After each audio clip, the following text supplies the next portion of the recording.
नमस्कार, स्वागत है आप सभी का रिसर्च भोजपुरी में। आपको बता दें दोस्तों, आज इस खेसारी लाल यादव जी का गाना रिलीज कर दिया गया है सारे गामा हम भोजपुरी से, जिस गाने का बोल है पग घुंघरू बांध के।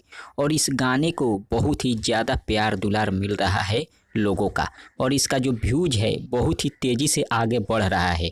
और तेज़ी से आगे बढ़ते व्यूज को देखते हुए विरोधी एकदम परेशान हो गए हैं और लगातार खेसारी लाल यादव के बुराई करने में लग गए हैं और गाने का बुराई करने में लग गए हैं। लेकिन इस सब बातों पर ध्यान नहीं देना है, आप सभी को खेसारी लाल यादव जी के गाने पर ध्यान देना है।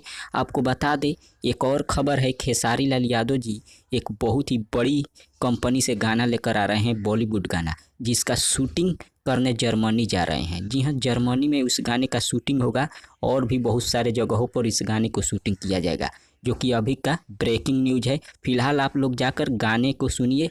फिलहाल मिलते हैं अगले वीडियो में। धन्यवाद।